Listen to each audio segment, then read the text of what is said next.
deixar de fazer uma análise do jogo. O Flamengo, enfim, voltou a jogar muito bem.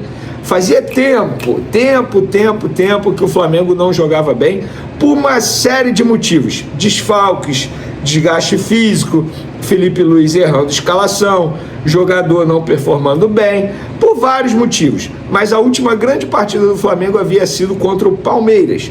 De lá para cá o Flamengo oscilou bastante, jogou mal, ganhou, mas ganhou jogando mal e não estava convencendo, estava tendo uma queda de rendimento. Mas diante do Red Bull Bragantino, a gente pôde ver o Flamengo que todo torcedor gosta de assistir. Um Flamengo com um plano de jogo muito bom, jogadores performando muito bem, até mesmo jogadores que não vinham jogando, entraram e acabaram correspondendo às expectativas. Um Cebolinha jogando muita bola, o Bruno Henrique entrando no segundo tempo. Quem para mim não foi bem no primeiro tempo foi o Gonzalo Plata. Parece que o Gonzalo Plata está com a cabeça em outro lugar. De fato, ele não vem jogando bem, além de ter dado mole em expulsões bobas, inclusive foi punido por conta disso. E ontem, no primeiro tempo, ele não fez um bom jogo, muito pelo contrário. Deu lugar a Bruno Henrique, que fez uma grande partida. Inclusive, gente, Bruno Henrique, depois que a situação dele foi definida fora das 4 linhas, que ele, entre aspas, foi absolvido, porque ele não foi absolvido pelo STJD, né? Ele foi punido, mas a punição que ele recebeu foi uma multa dentro ali do código que ele acabou sendo punido. E ele voltou a jogar muito bem, por quê? Tá mais leve, ele é ser humano, ele não é uma máquina. Qualquer pessoa que, depois que resolve um problema, que tira aquele peso das costas, é óbvio que vai render muito mais em todos os setores da vida, não só na sua profissão.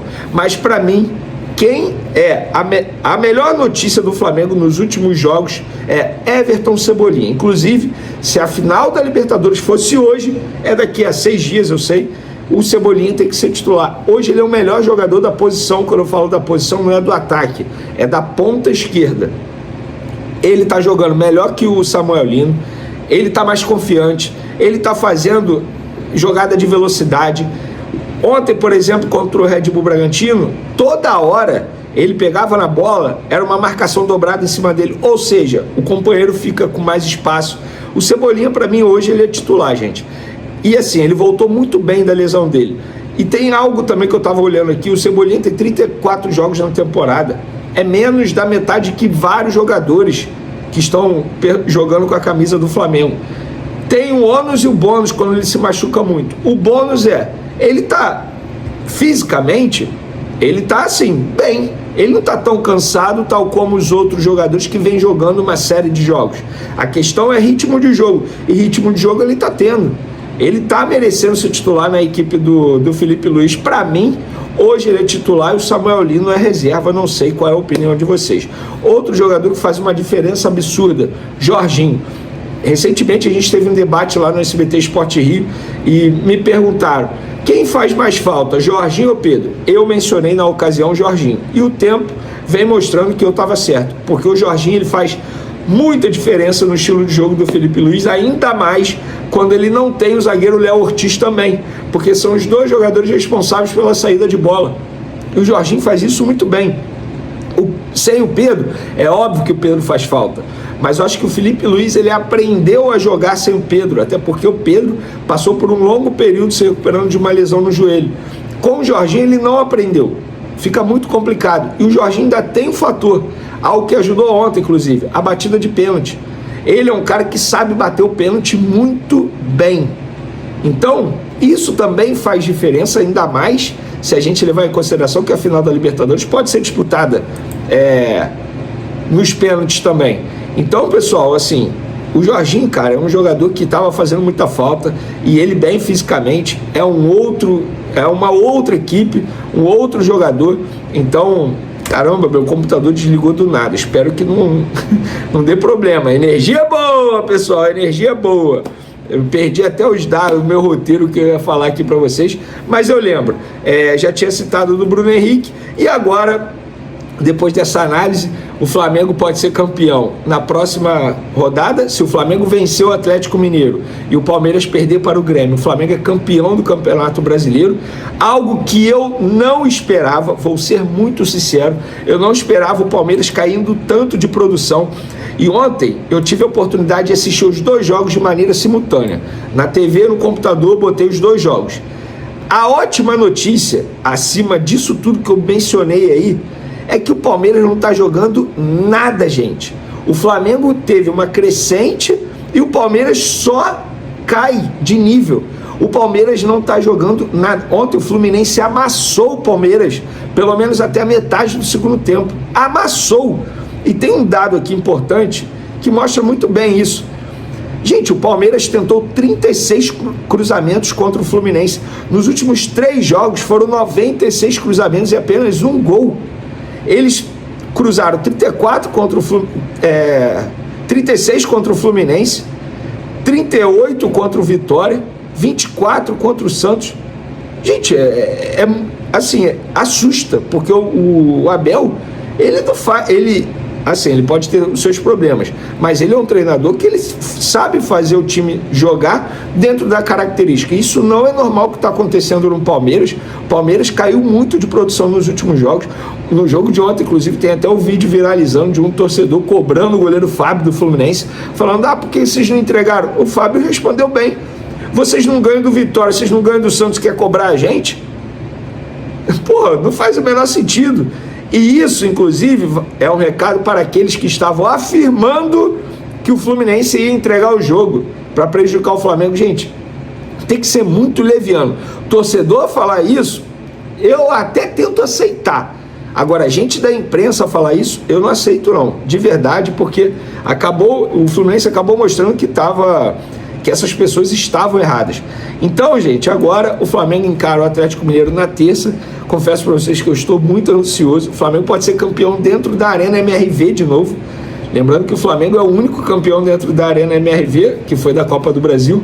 O Atlético não ganhou nenhum título depois que perdeu o campeonato para o Flamengo. Inclusive o Atlético foi vice da Sul-Americana. Muita gente acha que agora vai vir para cima do Flamengo. E tem gente também que acha que o Flamengo tem que ir com força máxima contra o Atlético para vencer e quem sabe já viajar para Lima campeão do Campeonato Brasileiro. Eu penso diferente. Eu acho que tem alguns jogadores que deveriam ser poupados, inclusive o goleiro Rossi. Eu acho que você correr o risco de perder um jogador como esse, que o reserva está longe de ser do nível dele, que é o Matheus Cunha. Deixa eu pensar aqui, o Varela talvez eu não entrasse com ele. O Léo Ortiz, tem que pensar porque é uma grama sintética e é um jogador que não vem jogando, está com questão de tornozelo. Será que vale a pena colocar? O Léo Pereira eu pouparia. Gente, particularmente eu morro de medo de jogador se machucar, lesão muscular. Vene, mas ele pode se machucar andando em casa, é verdade. Mas quando ele entra em campo, a chance de ele se machucar é muito maior. Então eu pouparia contra o Atlético Mineiro, porque eu até acho que o Palmeiras vai poupar contra o Grêmio também. Então o Flamengo está muito bem, obrigado, no Campeonato Brasileiro. Mas lembrando, gente, a final de sábado, tudo que está acontecendo no Campeonato Brasileiro não vai interferir em nada, na minha opinião. Não tem favorito. O árbitro apitou, é um jogo totalmente diferente, é mata-mata, campo neutro, enfim, alguém pode entregar a bola, como foi o Andrés Pereira naquele ano, e como pode ser esse ano, porque ele está vestindo a camisa do Palmeiras. Então eu estou muito ansioso para ver o que vai acontecer, mas eu acho que o título está aqui, ó, na mãozinha do Flamengo, tá? Numa mão, mas calma, não caia na arapuca do Abel, porque ele está tentando meter essa arapuca aí. Sabe por quê, galera? Ele ontem deu uma entrevista depois do jogo, dizendo que o campeonato foi entregue, que acabou o campeonato, que não dá mais para o Palmeiras. Gente, isso é óbvio que é uma armadilha. É uma armadilha. Vocês acham que o Abel Ferreira, conhecido por ser um treinador extremamente motivador, vai meter uma dessa numa entrevista coletiva? Vocês acham que internamente ele está falando isso para os jogadores dele? É óbvio que não. Não caia nessa, torcida do Flamengo. Não caia nessa. E outra, vou até trazer uma declaração de 2023. Eu fiz questão de resgatar essa declaração porque isso não saiu da minha cabeça. O auxiliar do Abel Ferreira, João Martins, falando como foi a estratégia para pressionar o Botafogo em 2023. Na época o Botafogo cometeu uma das piores pipocadas, uma das maiores pipocadas do futebol brasileiro, e ele disse o seguinte: foi engraçado porque quando a distância abriu muito, o Abel começou a passar o discurso: vou dar-nos como fora do título, só para tentar que o Botafogo comece a sentir mais pressão de ser líder. Sempre que me perguntarem, eu vou dizer que o Botafogo é o grande candidato, que o Botafogo tem tudo para ganhar, que o Botafogo só depende dele. Porque sabíamos bem o que nos custou no ano passado sermos consistentes. É preciso saber estar na frente, lidar com a pressão, saber lidar com a visibilidade, com essas coisas todas de quem ganha. Sabíamos que era um clube que não ganha há muitos anos. A verdade é que estava com tudo para ganhar e com grande distância. O Abel disse isso, se calhar há 3 ou 4 meses. O mais engraçado é que os jogadores partilhavam muito isso. João, você vai ver que eles vão começar a escorregar, vão começar a perder pontos. Ou seja, isso é mais uma estratégia, uma armadilha para tentar pegar o Flamengo. Mas o Flamengo não vai cair nessa. O Felipe Luiz não vai cair nessa. Você, torcedor rubro-negro, cuidado para não cair nessa. Estou alertando, tá bom? Outra informação, e falando um pouco sobre jogar no sacrifício, o Pedro. A informação que ontem eu recebi no Maracanã, inclusive eu estava conversando com o Robinho também me confirmou essa informação lá no Maracanã, é que o Pedro está tratando 8 horas por dia. Ou seja, o Pedro trata 4 horas pela manhã, aí passa a manhã, ele vai para casa e trata 4 horas em casa, de forma independente, cara. Cara, assim, você vê o comprometimento do Pedro, você vê a vontade do Pedro, você vê que é um jogador que é comprometido, é um jogador que tem vontade, é um jogador que quer, cara, é um jogador que, de fato, não mede esforços para estar ajudando o Mengão, não mede esforços para estar colaborando com o Mengão. É um jogador diferenciado que tem um amor pelo manto rubro-negro. Tanto que ele teve essa lesão, ele ficou muito frustrado, ficou muito triste, mas ficou muito frustrado mesmo. A informação que ele chegou a ficar abatido, assim, de tão triste. Mas ele reagiu, né? E tá reagindo. E a expectativa é que o Flamengo, quem sabe, consiga recuperar o Pedro. O Léo Ortiz, eu vou dizer uma coisa, 99,9% de chance de ir pra final. Praticamente certo na final. O Pedro, o Flamengo já decidiu, o jogador vai ser relacionado, vai viajar junto com todo o elenco, vai fazer as 8 horas de tratamento que ele está fazendo por dia lá em Lima, e até 1 hora antes de fechar a lista final é que se vai decidir se ele vai ou não para o jogo. Mas o departamento de futebol já decidiu que o Pedro não vai ficar de fora da lista dos relacionados, inclusive não só o Pedro, o Flamengo vai com força máxima para esse jogo, todos os jogadores vão para essa partida, até para poder, se o Flamengo for campeão, comemorar esse momento que vai ser um momento, se Deus quiser, mágico, né, para o Flamengo. Apurações do jornalista Antônio Carlos indicam que o Flamengo já começou a planejar 2026 com um alvo de altíssimo nível, Casemiro. O volante da seleção, ídolo do Real Madrid e peça importante do Manchester United, se aproxima do fim do seu contrato na Inglaterra, justamente em 2026 e, conforme o Estadão, dificilmente renovará. Esse cenário acende um sinal de oportunidade dentro da Gávea. Nos bastidores, o tema ganhou corpo. A cúpula rubro-negra acompanha atentamente cada detalhe da situação e vê em Casemiro um reforço capaz de elevar o patamar do time. Além da técnica reconhecida mundialmente, pesa muito sua liderança, seu profissionalismo e a personalidade que sempre mostrou nos maiores palcos do futebol. Para Felipe Luiz, Casemiro representa o modelo ideal de volante moderno, domina a marcação, se posiciona como poucos e ainda participa da construção de jogadas com naturalidade. Se as conversas avançarem futuramente, sua chegada seria tratada como um movimento histórico no futebol brasileiro. O Flamengo ampliaria sua visibilidade global, fortaleceria seu projeto de se manter como potência internacional e ainda ganharia um ícone para inspirar os jovens do elenco. Casemiro seria mais do que um reforço, seria um símbolo de ambição. Por enquanto, a estratégia segue em total discrição, mas o otimismo existe.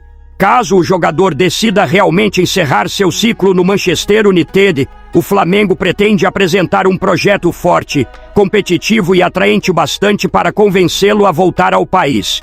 O volante já deixou claro em entrevistas anteriores seu amor pelo Brasil e seu respeito pelo Flamengo, combustível suficiente para alimentar o sonho da nação de vê-lo um dia com o manto rubro-negro. Agora eu quero saber a opinião de vocês. Casemiro será um grande reforço? Sim ou não? Deixe sua opinião no comentário. Não esqueça de curtir o vídeo e inscreva-se no canal para não perder nada do Flamengo. Até a próxima e saudações rubro-negras.